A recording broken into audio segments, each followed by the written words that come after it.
তো কুরবানি এবছর বলে গরুর দাম বলে অনেক কম, তাহলে এবার 3টা গরু কি কস?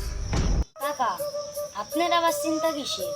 গরুর দাম বাড়লো যান না বাড়লো তাই, আপনি তো কুরবানি দিবেন সুদের টাকা দিয়ে।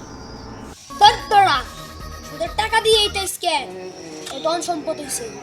আজকে সুদের টাকা দিয়ে তো তিনটা কুরবানি দিব। ঠিকই কইছেন কাকা। ও মসজিদের ইমাম সাহেব তো কয় সুদের টাকা দিয়ে কুরবানি দেওয়া হারাম। হালাল হারাম দিয়ে করবো কি রে?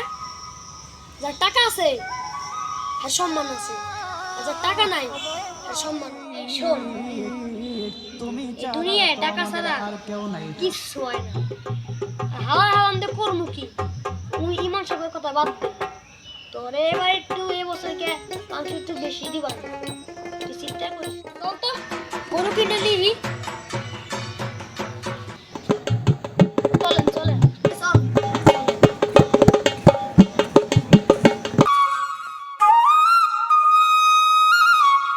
সুদের টাকায় কোরবানি কেন হয় না? এই প্রশ্নটির ইসলামী শরিয়াহ অনুযায়ী একটি গুরুত্বপূর্ণ বিষয়ের দিকে ইঙ্গিত করে। নিচে এর ব্যাখ্যা দেওয়া হলো: 1. সুদের অর্থ সুদ বা ইসলামে হারাম। ইসলামের সুদ স্পষ্টভাবে হারাম ঘোষণা করা হয়েছে। কোরআনে আল্লাহ বলেন, এ থেকে বড় যারা সুদ খায় তারা কিয়ামতে সেই ব্যক্তির মতো উঠবে যাকে শয়তান স্পর্শ করে পাগল করে দিয়েছে।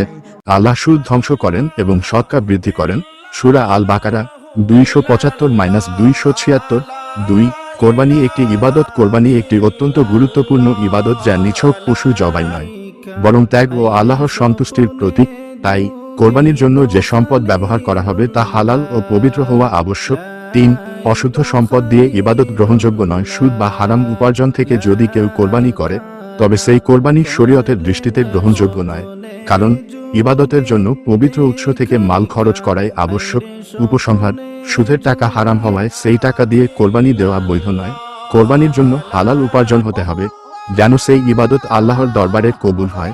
প্রয়োজনে আপনি জানতে পারেন কিভাবে হালাল উপার্জন নিশ্চিত করবেন, সুদের টাকা কিভাবে পরিত্রাণ পাবেন, যেমন দান করে দেওয়া, কিন্তু সেটা থেকেও কোনো সওয়াবের আশা না রাখা। চাইলে এই বিষয়গুলিও বিস্তারিতভাবে ব্যাখ্যা করে দিতে পারি। ওগো আল্লাহ, ওগো মালিক।